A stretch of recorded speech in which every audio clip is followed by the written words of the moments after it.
Bom, hoje é um prazer estar aqui com uma segunda radialista no programa Política com Hortência Pisciani, mais conhecido como Odair Silva, é de uma família de 17 irmãos, é pré-candidato da cidade de Barreto, em São Paulo, à prefeitura.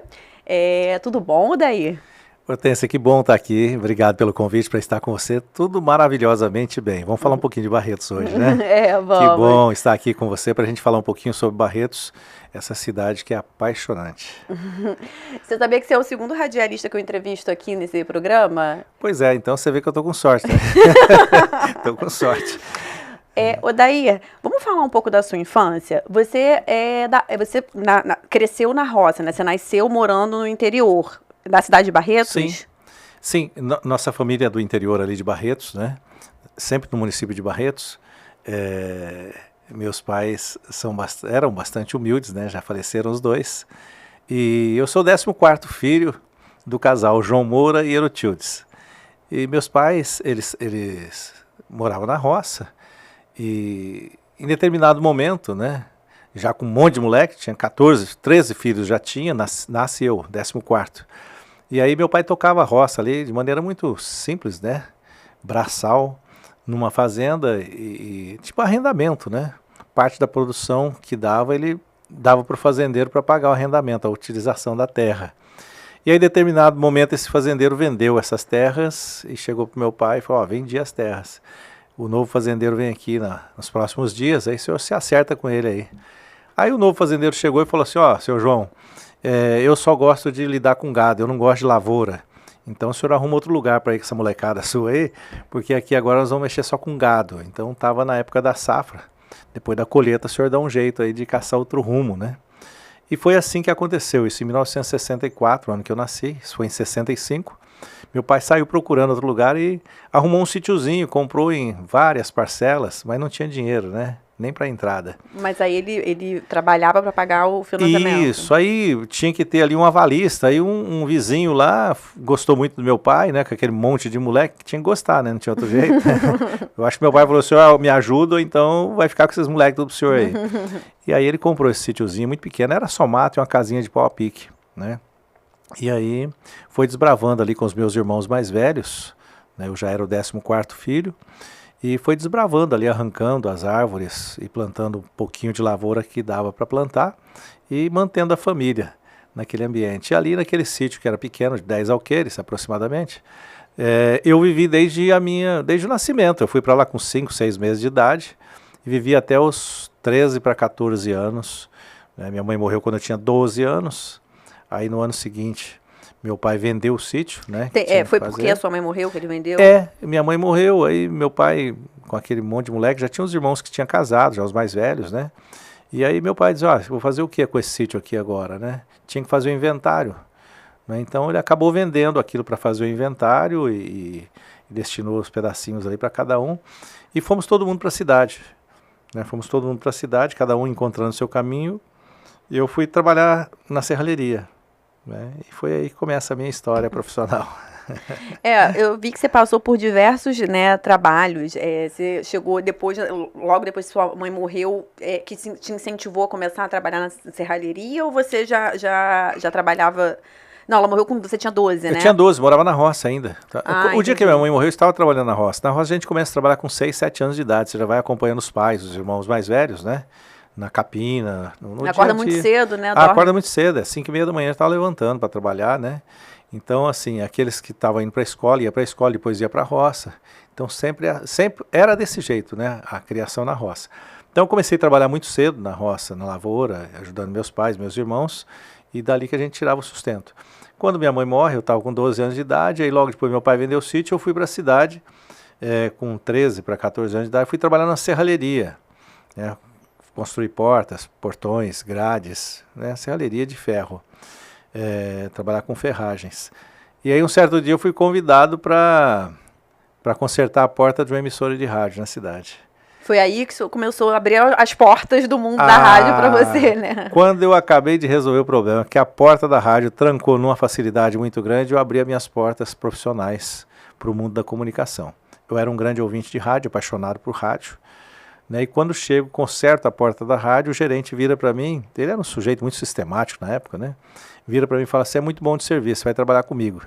E aí deu até tremedeira na época, né? Imagina. Aí eu fui conhecer o que era rádio, eu nunca havia entrado numa rádio ainda. Aí entrei pra rádio, fui lá conhecer a rádio, aí ele me mostrou a técnica, né? Falou assim, ó, tá vendo esse rapaz aqui? Tinha um rapaz fazendo cabeça rapadinha, fazendo tiro de guerra, né? E aí ele falou assim, você vai entrar no lugar dele, ele vai sair. Ele pediu pra sair da rádio, você vai entrar no lugar dele. Eu falei, mas eu vim conhecer agora. Ele falou, não, você já tá contratado. Né? E foi aí que começou a minha história. Mas eu voltei pra serralheria, nesse mesmo dia, e falei pro meu patrão lá na serralheria. Né? Falei, senhor Orlando, era um baixinho brabo também, sabe? Falei, senhor Orlando, eu consegui um novo emprego na rádio, eu fui contratado para trabalhar na rádio. Falei, mas como, rapaz? Tem que ter responsabilidade. Eu tinha 13, 14 anos de idade, 14 anos de idade. Você tem que ter responsabilidade. Eu peguei vários serviços aqui, contando que você ia fazer o serviço, você tem que cumprir sua obrigação. Falei, então tá bom, eu vou fazer o serviço que eu tenho que fazer e depois eu vou para a rádio. E voltei, falei com o gerente da rádio.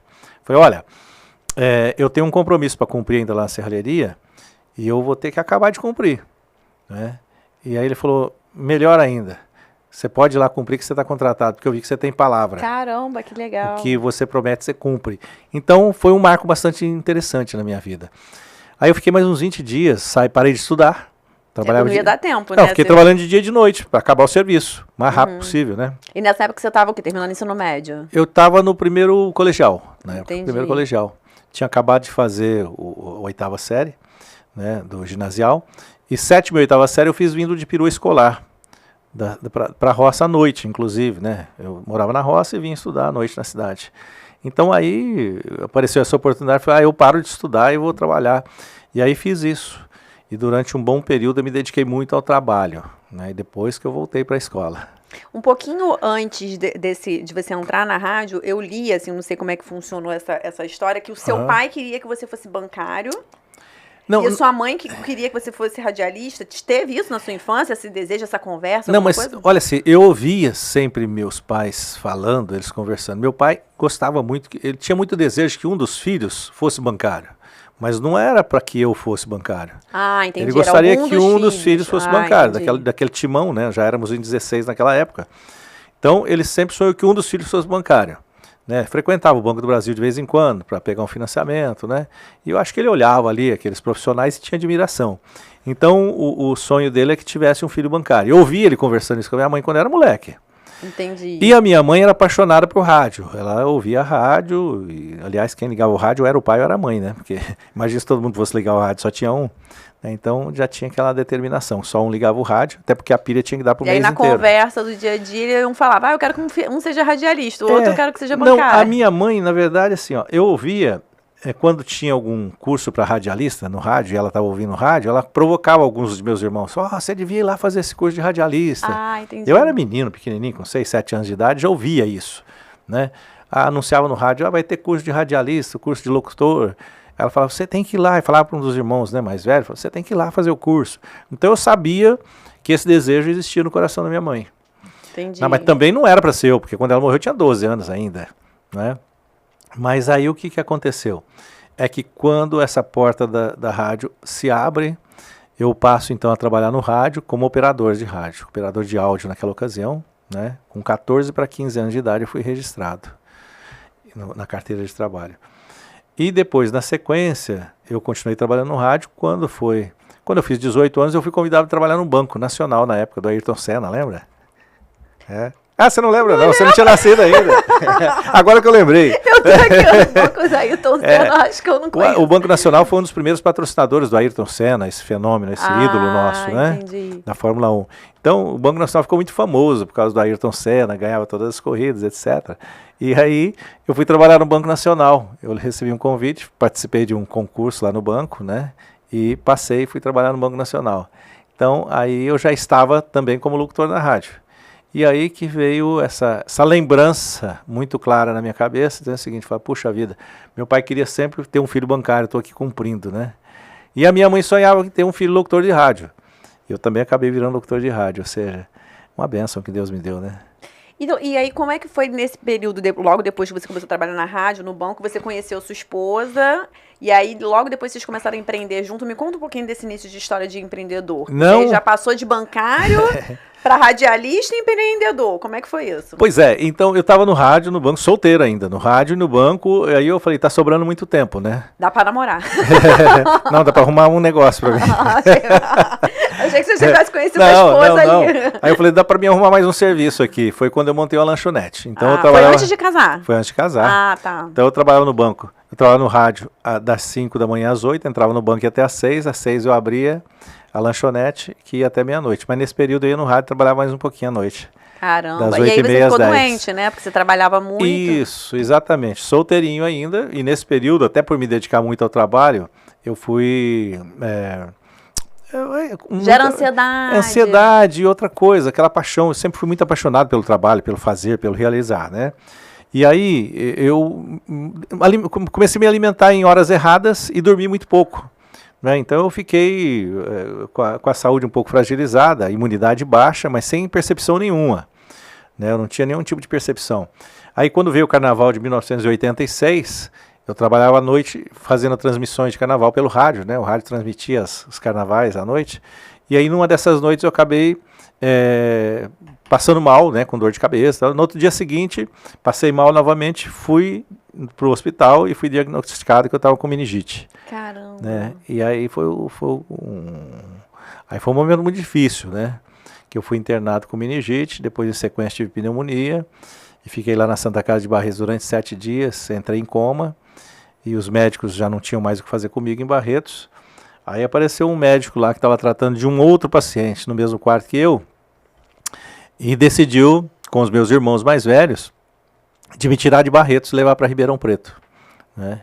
E eu saio de Ribeirão Preto, de Barretos para Ribeirão Preto, já muito fragilizado, em pré-coma, e entro em coma, e aí esse médico foi comigo na ambulância, não tinha nada a ver com a história, um anjo.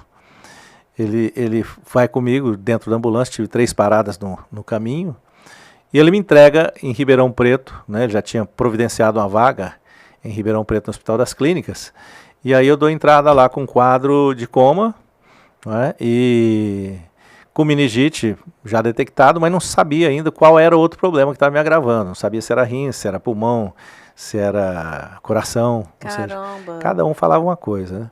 Aí quando chegou lá, então mas eu já não sabia nem se eu existia mais, porque eu já estava do outro lado já. Eu sei como é que é, a pessoa fica fraca, né? Não, mas eu já não tinha mais visão, eu não sabia, assim, eu já tinha saído fora já. Caramba. Eu já estava fora do corpo já. E aí, quando chego lá, então, eles me internam na CTI, né?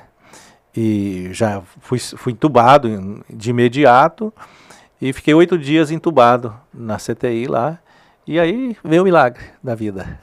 Que bom, hein? Aí veio o milagre da vida. Mas o que você teve nesse período exatamente? Eu tive meningite e tive uma pneumonia muito grave que não foi detectada em Barretos.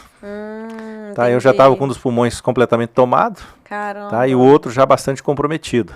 Né? Por que eu digo que foi um milagre? Primeiro que meningite deixava sequela. E eu saio dela sem nenhuma sequela.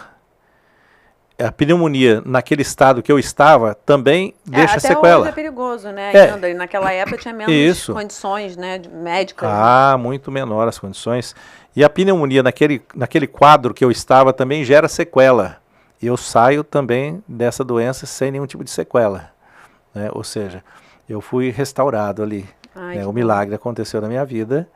E aí, depois que eu volto, eu já tinha um programa de rádio de muito sucesso na época.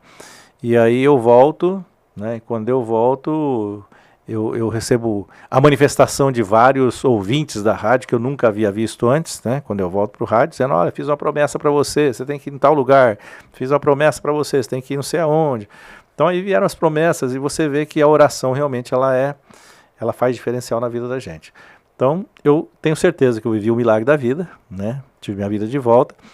Isso foi no mês de fevereiro, quando eu fiquei doente. Voltei para Barretos já, depois de 40 e poucos dias internado. Volto para Barretos, mas ainda bastante debilitado, né? Muito magro, perdi muito peso, né?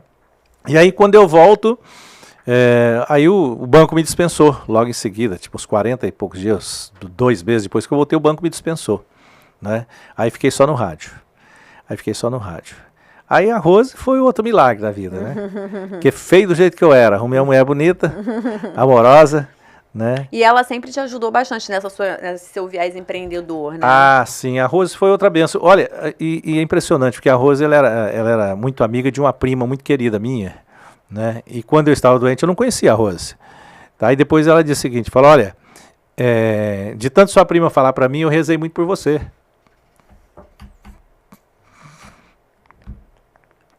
Ela rezou por... A Rose falou pra ela da sua doença e ela rezou por A minha você. prima falou pra Rose, que hoje é minha esposa, Ah, entendi. falava de mim.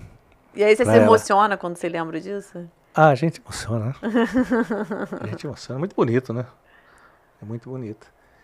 Você, depois de algum tempo, você conheceu uma pessoa que você nem imaginava que existisse e que um dia rezou por você.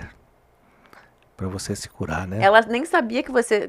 Não ela me nem te conhecia, não me Ela conhecia. só ouviu falar que você estava doente. Minha prima e tal. falava de mim pra ela, dizendo que eu estava doente, Nossa, e ela que também legal isso, né? orava para que eu recebesse a cura, né? Então, depois nós nos conhecemos uns 6 meses depois que eu me curei, né? Que eu voltei para Barretos. E aí namoramos 1 ano e 2 meses e nos casamos. Há 37 anos quase. Caramba, que história Quase 37 linda. anos Muito atrás. legal. E me fala, desse seu viés empreendedor, você como um cidadão, né, da cidade de Barretos, o que levou você a, em 2022, vir candidato a deputado estadual? Qual foi o que te viu que você podia, o que fez você enxergar que podia ajudar a população do município? Olha, quando você fala do empreendedorismo, por exemplo, eu sempre tive essa visão empreendedora, né, desde menino, e depois eu transfiro isso para a Rose. Nós tivemos alguns negócios, depois vieram os filhos, o Jonathan e o Jefferson, a gente também transferiu para os filhos essa visão empreendedora, né? Talvez está no sangue ou no espírito da gente, e a gente sempre esteve envolvido com empreendimento, com alguns negócios, né? E eu trabalho no rádio já há 43 anos, e eu fiquei durante 6 anos na Rede Vida de Televisão, que é da mesma empresa que eu sou gerente do grupo de comunicação em Barretos, né? Então é da mesma empresa, e eu fiquei durante 6 anos servindo a TV e viajei muito pelo Brasil. E a cada vez que eu ia em uma cidade diferente, passava algum tempo eu voltava, eu via essa cidade tinha mudado alguma coisa. Algumas empresas chegavam, outras abriam escola, outros melhoravam aqui, outros melhoravam ali. E eu olhava para a minha cidade de Barretos, né, e dizia o seguinte, mas Barretos não muda nada, eu vou e volto, Barretos não muda nada, eu vou e volto, Barretos está do mesmo jeito. Né? Então eu comecei a entender que a gente precisava de mudar o olhar político para a cidade de Barretos. E foi aí que então me despertou em 2022, Hortência, esse desejo de me colocar à disposição, como um profissional bem-sucedido, como um empreendedor nato, né, como administrador de empresas por formação, né, e também por profissão, no dia a dia, por prática. Então eu olho para minha cidade hoje, e digo o seguinte, falo, cara, nós precisamos de ter um olhar diferente para essa cidade. A gente precisa de olhar com um olhar empreendedor, precisa de olhar com um olhar aberto. A gente precisa trazer mudanças para essa cidade. Então, em 2022, eu me coloco à disposição como candidato a deputado estadual, vendo que o governo tinha desprezado a nossa região, não só Barretos, mas a nossa região, já há pelo menos uns 25 anos a gente estava um pouco desprezado. Né? Toda vez que se dividia o bolo, Barretos ficava com Barretos ficava ou sem nada do bolo, né? Entendi. Então, o que é que eu tive a percepção como empreendedor? Nós precisamos de um representante da Assembleia Legislativa do Estado de São Paulo. E não tem hoje em Barretos? Não temos. Nunca teve? Não, Barretos perdeu de 25 anos para cá, nós deixamos de ter representante, a nossa região deixou de ter, nós deixamos de ter esse tipo de representação, e aí nós perdemos muito espaço. Entendi. Perdemos muito recurso que poderia ter. Você acha que essa perda de poder, né, dentro das assembleias foi devido à falta de profissionalismo e de agir corretamente com a população dos políticos locais? O que eu percebo, Hortência, o que eu percebo é que há uma preservação de direito, né? Ou seja, o sujeito, quando ele é eleito, ele fecha as portas para que ninguém mais entre na política. Na minha cidade, isso tem acontecido há alguns anos já. Você não deixa outras lideranças crescerem na cidade. Então você pega, nós não temos uma sequência de líderes na cidade. Então, a política ela vem passando de pai para filho, de parente para outro parente, de vereador para vereador, Ou seja, você não tem portas abertas para novos entrantes, né? Eles aniquilam. Até alguns secretários de alguns prefeitos no passado, que eram homens bons, mulheres boas, muito qualificados, eles acabaram em algum momento sendo desprezados porque poderiam se despontar e ser uma ameaça para os políticos tradicionais. Então, na minha cidade de Barretos, os políticos tradicionais, eles criam bloqueios para que não surjam novas lideranças. E aí fica trocando de mão, né? Fica ali trocando de mão. Isso trava o desenvolvimento da região, trava o desenvolvimento do município, né? Então, essa é uma questão também que a gente olha com muito carinho. A gente consegue ter essa detecção. A gente consegue detectar com muita facilidade que há um bloqueio muito grande para a formação de novas lideranças. E é isso que a gente precisa quebrar. Entendi. E assim, Barretos é uma cidade, né, do estado. São Paulo, primeiro que eu costumo dizer que São Paulo está para o Brasil, assim como os Estados Unidos está para o mundo, né? E Barretos é uma cidade muito, muito conhecida, não só no Brasil como um todo, mas internacionalmente por causa das suas festas. E você acha que tem muitos políticos aventureiros que aproveitam dessa fama da cidade para poder monopolizar as coisas? Como é que você acha que acontece dentro do município? A festa do peão de Barretos é algo extraordinário que a gente tem. Esse é um período de festa, né, o período de agosto, 10 dias de festa do peão, é um período em que os políticos se aportam em Barretos. Chega todo mundo por lá. Fica todo mundo querendo aparecer, mostrar todo que mundo tá querendo fazendo aparecer, serviço. todo mundo querendo encontrar outras personalidades importantes que vão para lá, para a festa. Ou seja, é uma vitrine nacional e internacional a Festa do Peão de Barretos. E todo mundo quer botar a carinha nessa vitrine, né? Principalmente a classe política nacional. Ela sempre tem esse desejo de botar a cabecinha na janela, né, para aparecer. Então esse é um fator que se tivesse, pelo menos, levando resultado também para o município, né, não teria problema nenhum, mas muito mais é para tirar proveito mesmo. É uma coisa que infelizmente a gente costuma ver, né? Me fala sobre o livro que você escreveu. Olha, o livro que eu escrevi, ele tem muito a ver com a minha história. Chama Marco Zero. Marco Zero, né? Então, além do trabalho, além do estudo, que são fatores que eu sempre levei como relevância, até porque eu tive uma vida muito sofrida na roça, né? E vim de uma família muito desbastada financeiramente. Então, eu sempre tive o desejo de vencer na vida. E eu entendi que a gente só consegue vencer na vida trabalhando e estudando, né, buscando conhecimento e colocando em prática, né. E fui diretor da Santa Casa de Barretos por um período muito interessante da minha vida, até porque ali começou a minha vida a ser salva naquela ocasião, né, eu pude retribuir quando eu volto para ser diretor da Santa Casa voluntariamente com mais 16 amigos. Éramos em 17, por coincidência o mesmo número da minha família, né? Uhum. Mesmo número de irmãos, né? Então éramos 17 voluntários da diretoria da Santa Casa, eu era um desses voluntários. E aí nós fomos convidados a ir até a Assembleia Legislativa do Macapá, né? Do Amapá, lá em Macapá, para poder fazer uma apresentação de como é que funciona o hospital voluntário para a Assembleia Legislativa do Macapá. E quando a gente faz essa apresentação, foi até interessante, porque assim, quando a gente estava falando e quando eu comecei a falar sobre o negócio, quando eu comecei a discursar sobre o assunto, eu percebi que muitas pessoas começavam a chorar na plateia. Caramba! Foi um negócio maluco, que eu nunca vi na minha vida. Alguns deputados começaram a chorar. Se emocionaram com a questão. E aí eu falei, caramba, o que eu vim fazer aqui nessa distância toda, né? Então, era uma missão, né? E aí você começa a entender o sentido da vida, desse retorno. Quando eu faço o discurso ali, aquelas pessoas todas entenderam a importância, decidiram fazer, inclusive, hoje está sendo feito lá um hospital que evoluiu um pouco mais, e está em parceria com o Hospital de Amor de Barretos, né? Evoluiu muito esse projeto lá no Amapá. E aí, quando a gente sai da Assembleia e vamos conhecer alguns pontos, me levaram para conhecer o Marco Zero, né? Que é a divisão do hemisfério norte e hemisfério sul, que é exatamente ali. Entendi. Né? Ou seja, o centro do mundo. E de repente eu me sinto ali no centro do mundo, né? Onde a gravidade é zero, né? Então, quando eu me sinto ali no centro do mundo, fiquei ali admirando, era um dia de chuvinha fina, tipo sereninho, né? E eu estava ali e eu vi uma pessoa colocando, um ovo naquela piramidezinha. E o ovo parou. Eu falei, não é possível, tem cola, né? E aí eu até tenho, no livro até tem uma foto aqui, ó, que é exatamente isso, né? Quem quiser conhecer, que legal. essa foto eu mandei tirar depois lá. Quem quiser conhecer, entra na internet, aí vai poder ver. Tem um ovo mesmo, né? É um ovo, isso aqui eu pedi para a pessoa lá. Depois que eu vim embora, quando eu estava lá, eu vi uma pessoa fazendo isso aqui, o ovo, eu falei, não pode ser, né? E depois eu fui ler um pouquinho mais sobre o Marco Zero, fui entender um pouquinho mais. E aí, é que ali a gravidade é zero, é o ponto zero, né? É o centro do mundo. E ali eu recebi uma mensagem, né, no meu ouvido, eu não sei, uma voz dizendo para mim que eu deveria escrever um livro.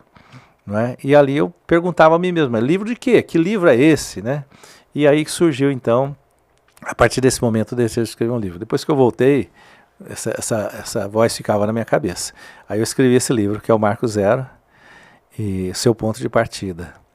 Então a inspiração veio de lá. E sem dúvida alguma. De um momento que você estava, que você viu emoção das pessoas. Exatamente, né? A partir dali eu saí e fomos lá direto para o Marco Zero. Saí da Assembleia e fui para o Marco Zero. E quando eu cheguei lá veio essa inspiração, mas eu também não sabia o que fazer, o que escrever, até porque não fazia parte dos meus planos de vida. E aí quando eu volto para Barretos, eu continuo ouvindo. Você tem que escrever o livro, você tem que escrever o livro, você tem que escrever o livro. Mas aí você tirou algum tipo de férias, algum tipo para escrever o livro? Você no meio de trabalho, tudo, rádio, e parava ainda para fazer... Não, trabalhando nas horas vagas, às vezes na madrugada vinha inspiração, eu corria lá e escrevia. Né? Acordava, ia lá para o escritório de casa e escrevia. Às vezes, de repente, eu anotava alguma coisa, depois dava sequência em outros momentos, né? E aí veio a inspiração, eu escrevi esse livro, terminei ele em 2017. Foram 4 anos, né? Fazendo quando vinha a inspiração. Nenhum momento eu sentei e falei, agora eu vou escrever o livro, não. Entendi, você foi aos poucos, conforme ia vindo, você ia escrevendo conforme vinha a inspiração, escrevendo, exato. Então, o Marco Zero é isso. Ele fala um pouquinho aqui de alguns exemplos que eu vivi na minha vida. Tem alguma parte do livro, algum trecho que você acha mais interessante, assim, que você... Todo mundo que lê tem que passar por esse trecho, assim, tem que prestar atenção nesse trecho, porque é um trecho que eu queria que as pessoas compreendessem alguma coisa, não sei. Hortência, tem vários momentos aqui que eu diria que vale a pena.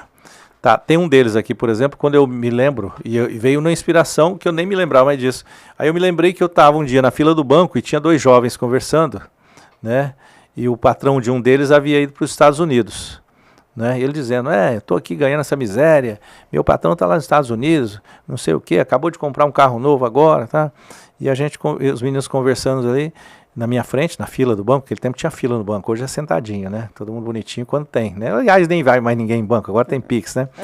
Então, aí eu converso com esses 2 jovens, eles eram bem mais novos, 2 jovens, e começo a conversar com eles. Um trabalhava na farmácia e o outro na mercearia, no armazém.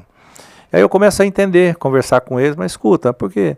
Mas vocês já pararam para pensar o quanto seus patrões já sofreram para poder estar aqui? Para poder estar hoje indo fazer essa viagem para o exterior? Você já imaginou quantos anos seu patrão trabalhou para poder ter um carro zero? Mas eu ando de bicicleta, eu tenho que estudar à noite. Falei, pois é isso que vai te levar também para o sucesso.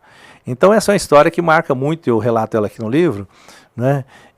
Que aí puxa você para uma reflexão. Muitas vezes a gente olha para as pessoas, para o sucesso dela, ou pelo desfrute, quando ela está desfrutando daquilo, de alguma coisa. Mas não vê os momentos que a pessoa passou, né? Você não senta para perguntar como é que você fez para chegar até aqui. Quando eu te pergunto como é que você fez para chegar até aqui, eu estou descobrindo o caminho que eu devo seguir. Agora, quando eu olho para você, somente para o que você é hoje, para o status que você vive hoje, eu não estou contribuindo nem para você nem para mim. É porque acaba gerando inveja, Isso, exatamente. Passa a ser um olhar invejoso, muito pelo contrário. Aí eu digo para eles, puxa vida, você devia sentar com o teu patrão e pedir para ele explicar como é que ele fez para chegar aqui. Não é? Então eu chamo os jovens para essa reflexão. Fala, por que vocês não sentam com seus patrões para entender um pouco a história deles? Você vai ver como é que sua vida vai ficar muito mais leve. Então essa é uma passagem muito importante que está aqui. E tem uma outra, que é uma historinha que eu ouvia do meu pai lá na roça, né? Enchia a carreta de abóboras, né? Colhia abóboras e tal. Aí, vai cair. Falei, não, a estrada é tão ruim que nós vamos passar que as abóboras vão se acomodando aí. Então, é um outro É uma outra lição muito importante que está no livro também.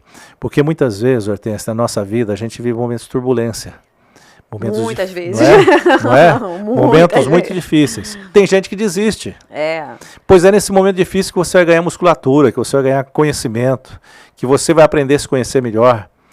E quando você aprende a conhecer as dificuldades, a hora que vier a facilidade, você vai viver bem com ela, vai conviver bem com ela. Porque tem gente também que nem tem tantos problemas assim e acaba criando seus problemas, né? Pois Aí gera outras coisas, depressão, enfim. Exatamente. Às vezes essa dificuldade toda, ela acaba te dando lá na frente uma musculatura que te faz... Dá valor às coisas mais simples, né? Exatamente, né? Olha, um dia eu estava com um amigo meu dizendo o seguinte... o sujeito chegou para ele e pediu R$1. Tinha R$1, agora acho que nem mais tem moeda de R$1. Então tem moeda, naquela época era dinheiro ainda, R$1. Um sujeito falou, o senhor não tem R$1 para me dar, não? Aí ele falou, nossa, ele deu R$1 pro sujeito, né? A hora que ele foi embora, ele falou, nossa, o cara me pediu R$1. Aí nós estávamos em 3 ou 4 amigos, né? Aí um dos amigos disse assim, falou, mas por que, você achou muito? Ele falou, não, R$1 é muito pouco para o cara criar coragem de pedir R$1. Ele falou, mas R$1 para ele é tanto dinheiro quanto 100 para você às vezes, quanto 1000 para você. Então é isso, é a gente entender que às vezes R$1 é bastante para uma pessoa, mas significa exatamente nada para outra pessoa, né? Então é isso, é aprender a dar valor naquilo que a gente tem e do tamanho que a gente é. Agora não dá para a gente continuar pensando pequenininho, tem que pensar grande, tem que enxergar adiante, né, Hortência? E para pensar grande tem que passar por risco, tem que saber enfrentar, tem que ter musculatura. Isso, e você entender que isso é um aprendizado, assim, quando você... Eu me recordo quando cheguei na escola a primeira vez, que a professora escreveu um monte de coisa na lousa e eu não sabia nem que jeito pegava num lápis, não é? Então, assim, é um mundo louco, é um mundo estranho, tá? Mas você tem que enfrentar o desafio. E aí você aprende a escrever, a ler, e é assim que funciona, né? Me conta sobre o projeto da Rádio na Rua. Olha... Como é que surgiu? Quanto tempo tem? Como é que foi ele? Como é que é ele, né? Conta tudo. Olha, o projeto Rádio na Rua é outra ideia maluca, né? Eu acordei um dia, eram as 2 horas da manhã, não conseguia dormir mais, e aí fiquei pensando. Aí quando foi umas 3h30 da manhã, veio a inspiração. Rádio na Rua. Falei, puxa, o que é isso, né? Rádio na Rua. Falei, tá bom, legal. Aí eu falei, puxa, como é que vai ser esse negócio? Eu preciso desenvolver essa ideia. Foi igual a ideia do livro aqui, né? Aí eu amanheci, quando foi umas 5h30, eu levantei e comecei a escrever. A Rádio na Rua vai ser assim, assim, assado. Aí nós criamos um projeto que é inédito no Brasil, né, que inclusive está patenteado pela nossa empresa, que chama Rádio na Rua. Nós criamos um estúdio móvel, uma van com estúdio móvel, né, com câmeras que a gente vai para a rua todos os dias. É todo dia? Todo dia de segunda a sexta. Caramba! Todo dia de segunda a sexta, cada dia um bairro diferente da cidade, um ponto diferente da cidade, já há 3 anos completou, né? E a gente faz o rádio 100% da rua. O programa é programa inteiro, programa inteiro de bate-papo, de entrevista, igual nós estamos fazendo aqui. A pessoa está passando na rua, você vem para aqui, a pessoa... tá olhando para cá, vem cá um pouquinho, o que você está fazendo aqui? Eu estou indo no médico, então vem cá, o que você vai fazer aqui no médico? Então, é bom que você escuta a população, né? É um exercício bom. E você acaba sabendo qual é a necessidade realmente das pessoas, né? Pois é. O rádio, e com isso o rádio cresceu muito na nossa cidade, porque ele é visto e ouvido. Então nós transmitimos com câmeras o programa ao vivo pela internet, no Instagram, YouTube e Facebook, né? E também transmitimos pelo rádio, né? E esse programa ele foi crescendo. Hoje, das 8 às 9 da manhã eu participo e ele é transmitido por 3 emissoras de rádio do grupo, né? Em cadeias, 3 emissoras de rádio, além de Instagram, Facebook e YouTube, das 8 às 9h30 da manhã. Então é um estúdio de rádio e televisão, que ele vai cada dia... Desde quanto tempo tem esse projeto? Ele começou em 2020, no meio de 2020. Caramba, já tem bastante maio de 2020. E você acha que essa questão de escutar a população, porque isso veio antes de 2022, quando você veio candidato a deputado estadual, Sim, né? bem antes. Essa questão de você escutar a população fazendo esse programa, te deu um empurrãozinho para querer vir candidato, ou você acha que não teve nada a ver? Ajudou ainda mais. Porque já tinha essa vontade? Eu quando voltei da TV, né, da Rede Vida... que eu olho para a minha cidade e digo, olha, eu preciso de começar a pensar em Barretos, como é que eu faço para melhorar a vida das pessoas aqui. E aí, quando a gente veio com o projeto Rádio na Rua, começando a ouvir as pessoas, e as pessoas, muitas delas, inclusive, dão feedback para a gente interessante, né? Nessa rua aqui, se colocasse tubos para a água não ficar escorrendo sobre o asfalto, deixaria de fazer buraco aqui a cada chuva que vem. Aí você fala, mas tem razão. É muito mais barato eu fazer uma galeria pluvial, jogar essa água dentro do tubo do que ela ficar toda chuva tampando buraco, fazendo asfalto de Fazer novo. a prevenção, né? Do que ficar tampando buraco. Isso, além de que você cria um dano para aquelas pessoas ali também da região. Então você vai ouvindo. No postinho de saúde, se tivesse aqui um pediatra, mudaria a vida das pessoas. Você vai ouvindo, essa rua tem muito buraco, porque não sei o quê. Então você vai ouvindo, vai entendendo as pessoas, né? Eu acho que precisava trazer mais emprego para Barretos. Então você começa a entender o desejo que está no coração das pessoas.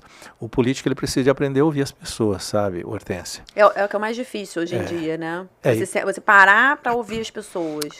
Então, e nós que somos do rádio, nós que somos da comunicação, a gente faz esse exercício o tempo todo, porque se você não ouvisse as pessoas, como é que você ia trazer conteúdo jornalístico? Se o conteúdo sai de pessoas. Exatamente. Quem cria conteúdo são as pessoas. Então, primeira coisa, o conteúdo sai das pessoas e o conteúdo é direcionado a quem? As pessoas. Exatamente. Eu, por exemplo, aqui apresentando o programa, desde novembro do ano passado, já entrevistei mais de 15 candidatos no estado do Rio. Você é o primeiro do estado de São Paulo. Olha que honra. Essa semana tem mais do Barretão, terra do boi. Do Barretão. Tem mais um de São Paulo essa semana para eu entrevistar. Mas você é o primeiro, nunca tinha entrevistado nenhum. Você Obrigado, pelo menos uma vez na vida, eu sou o primeiro. Abriu as portas para os candidatos, para os pré-candidatos de São Paulo.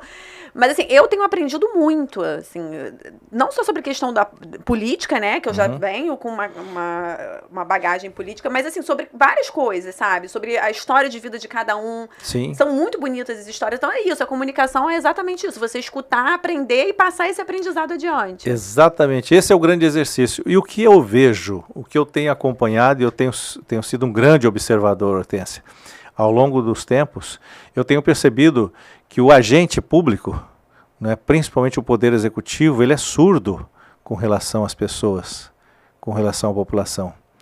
Ele muitas vezes ouve o sujeito que está do lado, o secretário, o ministro, o secretário do município, às vezes o vereador, às vezes ouve a mãe, a sogra, a tia, e não ouve a população. O que acontece, assim, quando você está muito tempo no poder, e isso é uma das coisas que, inclusive, é por isso que existe a alternância do poder, e é necessária a democracia, mas quando você está muito tempo no poder, você acaba criando uma barreira das pessoas e acaba tendo muita gente que só fala o que você quer ouvir.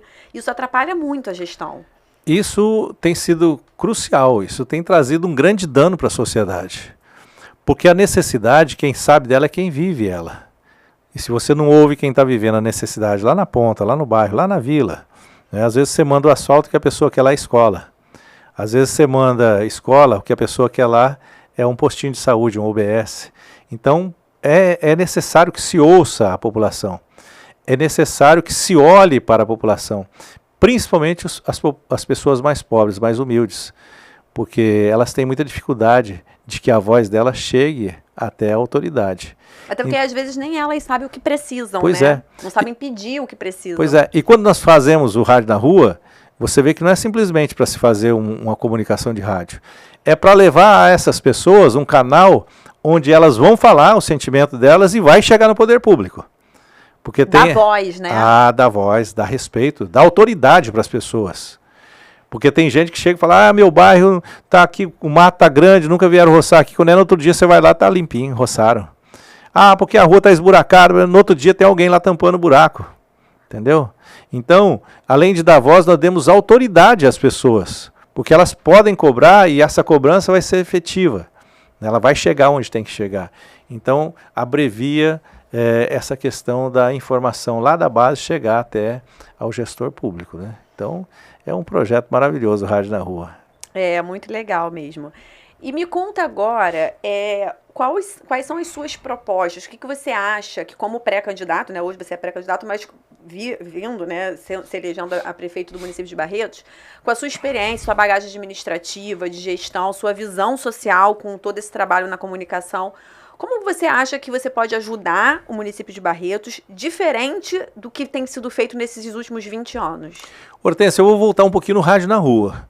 Porque é o seguinte, quando eu começo a ouvir as pessoas lá na ponta, lá nos bairros, e cada dia nós estamos num bairro diferente, e ouvindo pessoas diferentes, então você começa já a entender quais são as necessidades das pessoas. Eu vejo que a gente tem alguns gargalos em Barretos. O primeiro deles, geração de emprego, né? para chegar à geração de emprego, você precisa de ter qualificação. Então, nós precisamos melhorar a qualificação das pessoas. Precisamos de gerar cursos técnicos para que essas pessoas tenham agilidade, rapidez na empregabilidade, ou seja, que elas sejam empregadas e tenham competitividade, ou seja, o profissional tem que ser tão competente, tão bom que ele seja competido pelas empresas, porque aí ele se valoriza, como nós somos da comunicação, por exemplo. Então, a gente tem que ter competitividade, isso é bom, é salutar. Então, oferecer qualificação para os jovens, principalmente, e para as mulheres também, a gente precisa ter um foco, uma visão muito clara para as mulheres, que as mulheres hoje muitas delas são gestoras do lar, né? Então elas precisam ter qualificação.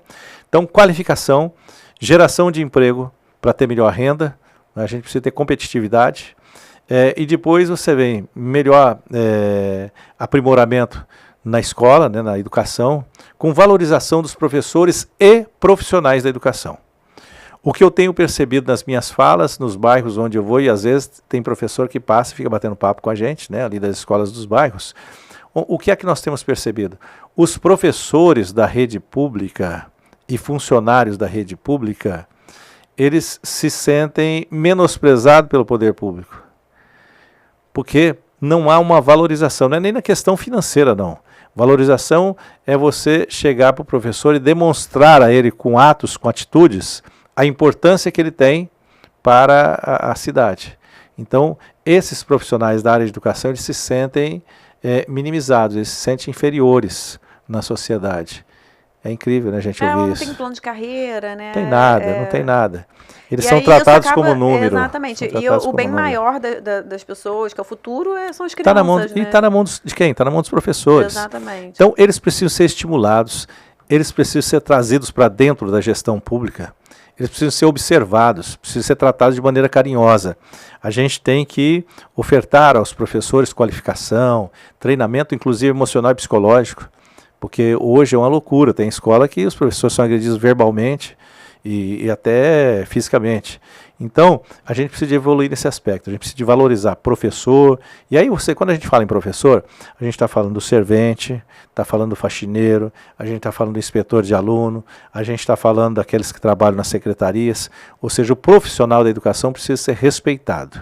A gente tem que resgatar o respeito. E o respeito precisa de começar dentro da gestão pública. O gestor precisa de respeitar esses cidadãos que dedicam suas vidas a ensinar, né? Porque nenhum médico se transformou em médico sem passar pela mão dos professores. É verdade. Nenhum juiz passou a ser juiz sem passar pela mão dos professores. Nenhum profissional de nenhuma das áreas.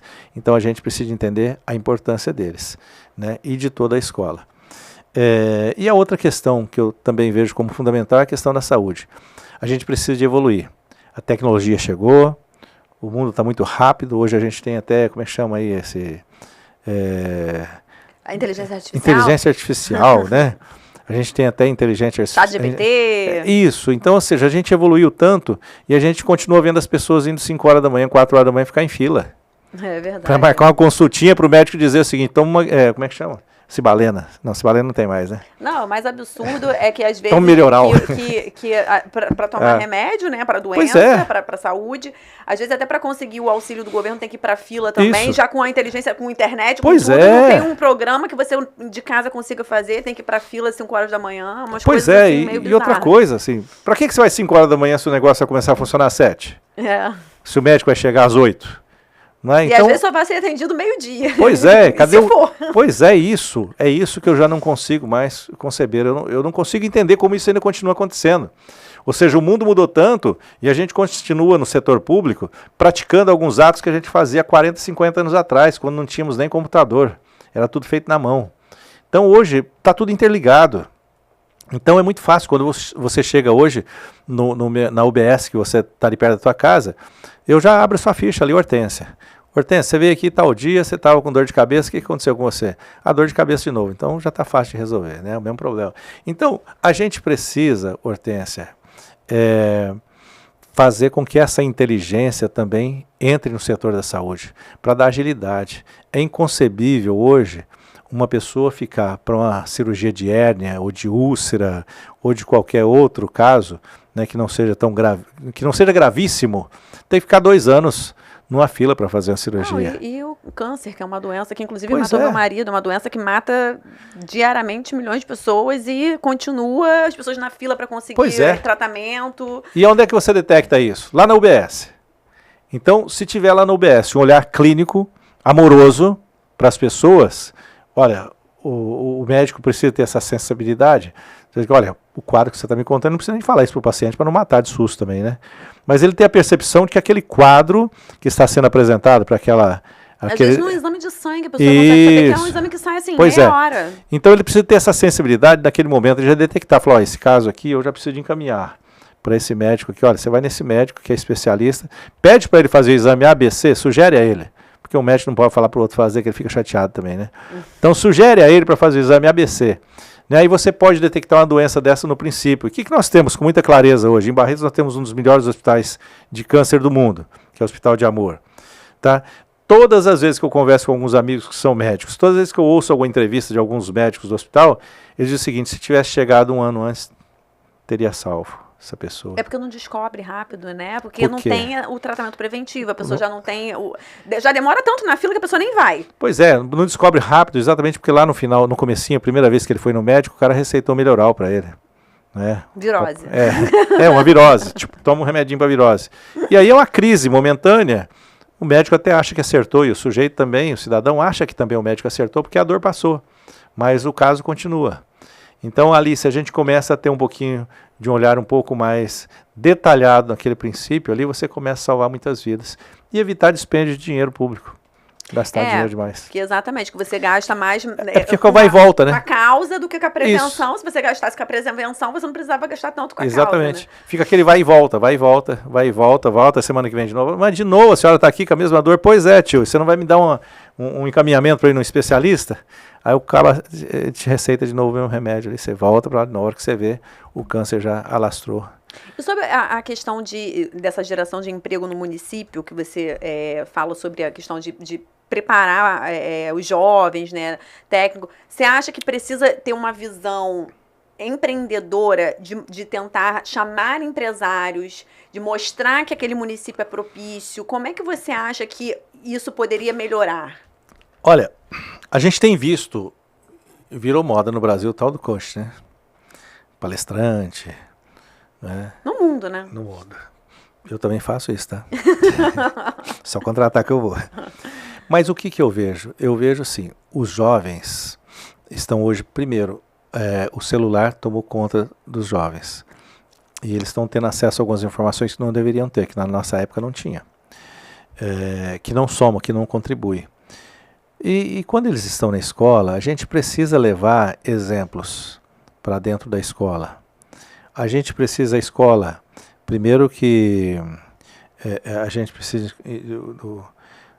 de entender que a escola, em período integral, por exemplo, que hoje é uma das diretrizes do MEC, ela precisa existir, mas estudar o dia inteiro, escrever o dia inteiro, ler livro o dia inteiro, tem alguém que aguenta? E hoje em dia já não é mais uma coisa que te prepara para a carreira do futuro, né? Pois porque as profissões vão mudar daqui a 10 Exatamente. anos e não vai ser, se duvidar, 5, porque as coisas estão indo tão rápido. Agora imagina, Hortência, se eu tenho dentro da escola, eu tenho aula de manhã, mas eu tenho o período da tarde, eu tenho atividades lúdicas, eu tenho ali esporte, eu tenho cultura, etc. E eu tenho, de vez em quando, uma palestra com a Hortência. Eu tenho, de vez em quando, uma palestra com o Odair. Eu tenho, de vez em quando, uma palestra com um advogado, que saiu da periferia, pobre. Se eu pego algumas pessoas da própria sociedade e trago ela para dentro da escola, para dar exemplo de que, olha, minha vida foi tão difícil igual a sua, tá? Mas é possível, porque eu estou aqui, eu venci. Então, olha, eu vou te dar caminhos. Faça assim, assim, porque eu fiz isso e deu certo. Então, se a gente começa a trazer para dentro da escola esses exemplos, eu não tenho dúvida que a gente começa a mudar a vida de pessoas. Você muda uma vida hoje, você muda outra amanhã e daqui a pouco a gente mudou um monte de vidas. Então a gente precisa entender que a escola ela é importante para ensinar matemática, física, química, ciências, português, etc. Mas ela também precisa de trazer para dentro hoje, tá, esse modelo, que é um modelo de exemplo de vida. Que é uma coisa também que hoje é o que se falou, todo mundo é coach. Só que o coach que está na internet, o filtro da internet, ele filtra. E as pessoas, normalmente, elas não procuram muito isso, né? Então, se você leva para a escola, você obriga o aluno a assistir essa palestra. Então, a pessoa acaba que não filtra. E aí, se o aluno for filtrar, ele vai querer ver desenho, vai querer ver outras coisas. Não vai procurar por esse assunto, né? E aí, você acaba não influenciando, só influencia quem pagar por aquele coach, ou enfim. Pois é. Porque tem muito clique aqui, né? E veja mais. Então, a internet, ela dá até alguns insights legais, né? Mas a pessoa precisa de olhar para você e falar, deixa eu pegar na tua mão, presta aí tua mão. Aqui é verdade, ela existe, entendeu? As pessoas precisam de entender que você existe, né? Que aquilo é real. O que a gente está vendo na internet muitas vezes não é real. Não, e filtra, né? Porque às vezes se você deixa na mão de uma criança ou de um adolescente, ele não vai filtrar o que é bom para ele. Isso, exatamente. Ele vai filtrar. Agora, outra coisa que é importante também, a gente falando sobre essas questões, é que nem todo mundo vai ter que ser rico. O que é importante é a gente entender que a gente tem que buscar felicidade, não é riqueza. É verdade. Né? E às vezes para uns a felicidade é a riqueza. Para outros é a família, é a estabilidade, é ser respeitado. Então, para ser feliz não é que todo mundo tem que ficar rico, não. Né? Então, tem o cara que ficou rico e é feliz rico, mas tem a maioria dos ricos que não são felizes. É verdade. Então é isso. Eu acho que as pessoas precisam ter esse discernimento. E às vezes, quando você assiste as palestras dos coaches, parece que todo mundo é obrigado a ficar rico. Todo mundo tem que ficar rico, só vai ser feliz quem fica rico. Todo mundo vai investir no negócio, tem que investir no negócio certo, não pode dar errado, nunca errou na vida. Exatamente. Isso é uma farsa. Não, e é uma coisa também que normalmente não conta a parte que passou por coisas que errou, né? Só acertou. Não teve nada. Fala belezinha. Só fala belezinha. A gente está falando aqui de empreendedorismo. Por exemplo, quando veio a pandemia, com os meus filhos e com a minha esposa Rose, com o Jonathan, o Gerson, meus filhos e a esposa Rose, a gente tinha operação no shopping em Ribeirão Preto. No Iguatemi, 2 operações, 2 shoppings diferentes. No Iguatemi e no shopping em Ribeirão Preto. Caramba, e comércio na época da pandemia. 2 belos shoppings, 2 belas operações. Tudo fechado. Cara, fechou tudo. E aí você tinha lá uma despesa de 30, 40 mil reais por mês. Passou o primeiro mês e o segundo, reunimos em família, porque o negócio era em família, né? Ó, pandemia, eu tô ouvindo aí que a pandemia vai durar 1 ano, pode passar de 1 ano, vamos fechar a operação, né? E aí é ter coragem, é ser ousado mesmo. E é isso que é ser gestor. Não é só acertar, tomar decisão. Tem que tomar decisão na hora certa. E correr o risco do erro, né? Porque pode acontecer o tempo todo. Exatamente. Então, naquele momento, nós nos reunimos, né? Quanto que vai custar para fechar a operação? Vai custar 400 mil reais. Nós não temos esse dinheiro. Vamos no banco pegar o dinheiro. Pegamos o dinheiro no banco, quitamos toda a operação.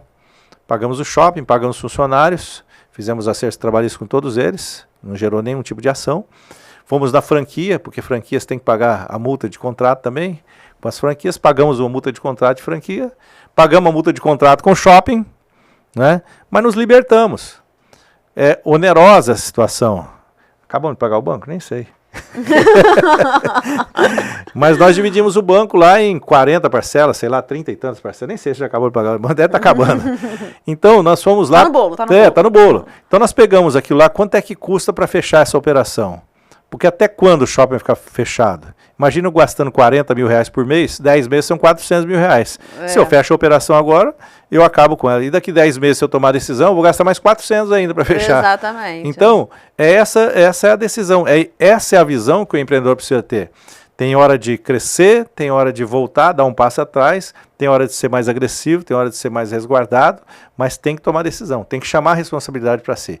Então, eu estou chamando aqui essa atenção para esse assunto, porque muitas vezes, como você disse, tem coisa que dá certo, tem coisa que não depende da gente. A pandemia dependia de mim, de você? Não. Vai acabar a pandemia. Não vai acabar nada. Eu acho que é o maior sofrimento, eu acho que do empresário, né, de pessoas que investem, qualquer, né, quando você arrisca, é isso, porque tem coisa que depende da sua inteligência e da sua tomada de decisão, mas tem coisa que também independe, porque você poderia tomar aquela decisão, mas pode ser que a pandemia pudesse durar 6 meses só, e você pudesse se arrepender depois, né? Exato, mas foi um risco a decisão também, né? Todas as decisões nossas são um risco. Quando você casa é risco, né? Tem quantos casamentos a gente já viu casado? Outro dia um amigo meu falou, sabe aquele casal lá de amigo meu? Eu falei, pô, sei, rapaz, você foi no casamento lá, né? Fui, rapaz, viajei, fiquei num hotel bacana lá e tal. Foi separaram, mas não foi outro dia? Eu falei, faz 2 meses e meio. Caramba! Né? Então, ficou 10 anos namorando, aí casou 2 meses. você entendeu? Fizeram uma Normalmente festa, gastaram 400 mil, 500 mil reais numa festa maravilhosa, um negócio monstruoso, troço de cinema. Passou 2 meses, 2 meses e meio, sei lá, separou.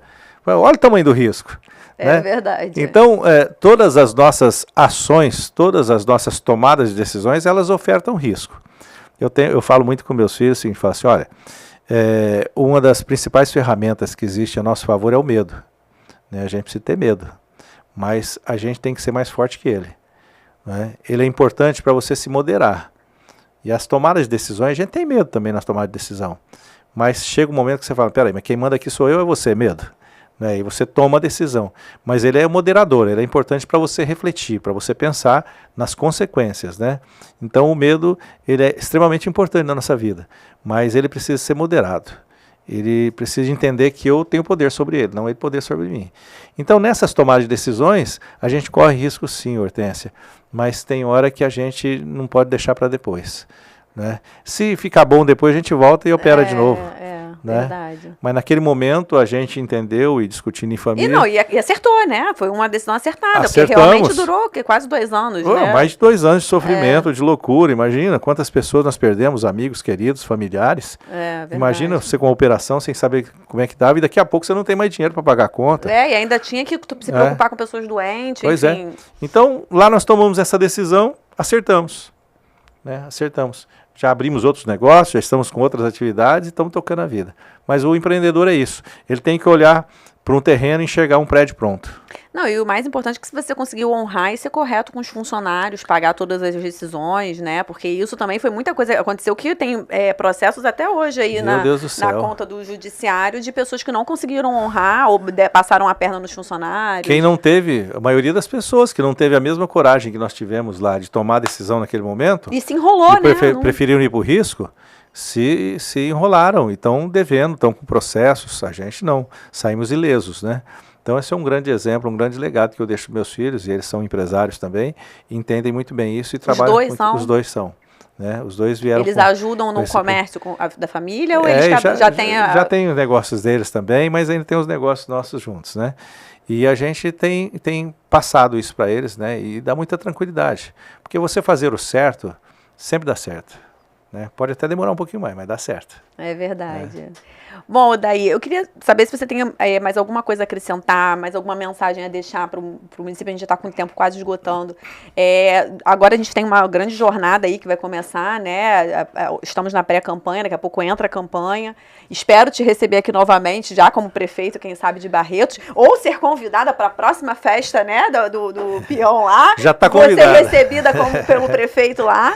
Enfim, eu queria que você deixasse sua mensagem aí para a população. Primeiro, já está convidado para a festa do peão. Obrigada. Segundo, já está convidado para a posse. Obrigada.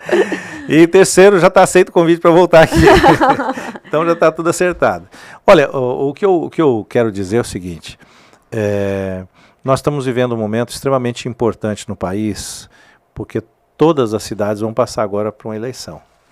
Tá? E quando a gente começa a olhar para o grande e olhar para o defeito, ou seja, quando a gente olha para o país e vê os defeitos, o que a gente precisa entender, Hortência, é que primeiro eu preciso de ajudar aqui na minha base, aqui na minha cidade. Eu tenho que ajudar a resolver o problema aqui na minha cidade. A partir do momento que a gente foca aqui, essa é uma eleição de focar aqui.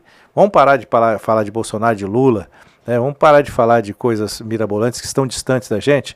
Agora é hora da gente discutir assuntos locais. Vamos discutir a saúde da minha cidade, vamos discutir os buracos na rua, vamos discutir a geração de emprego, vamos discutir educação, vamos discutir segurança pública. Né? O que eu quero chamar as pessoas agora é para esquecer um pouquinho a eleição para o governo federal, que vai acontecer em 2026 ainda. É hora da gente focar, a gente precisa de focar na nossa cidade e entender que a gente tem um monte de problema e que esses problemas é de nossa responsabilidade. Os problemas nacionais, a gente tem uma pequena parcela em 2026. Porque o que a gente tinha que fazer, nós já fizemos em 2022. Então agora é o intervalo para a gente pensar no municipal, para a gente pensar no nosso mundo. E aqui, no nosso mundo, nós temos condições de intervir, nós temos condições de fazer a diferença. é isso que eu queria dizer.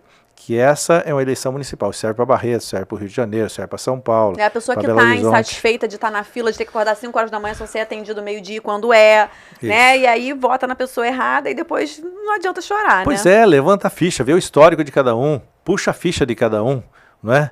Eu acho que esse é um momento que a gente precisa de rever os conceitos, acho que a política está mudando um pouquinho, a gente está começando a entender um pouquinho melhor, nós que somos leigos, não somos da política, estamos começando a entender que a política precisa ser voltada às pessoas, não aos políticos. A gente percebe muita valorização dos políticos e pouca valorização das pessoas, que é quem paga a conta. O político ele não é artista, né? Não. Ele é funcionário das pessoas. Funcionário. Né? Nós elegemos eles e ele precisa ter competência para executar aquilo que precisa ser executado. Feliz pelo convite de estar aqui com você. Muito obrigada por ter vindo. E os próximos convites já estão aceitos. Então tá bom. Muito obrigado, Hortência. Foi muito bom estar aqui com você. Tchau. Antes de ir embora, Hortência, que é isso? Segura aí. Antes de ir embora, tem que te presentear com o livro aqui, o Marco Zero. Nossa, vou ler.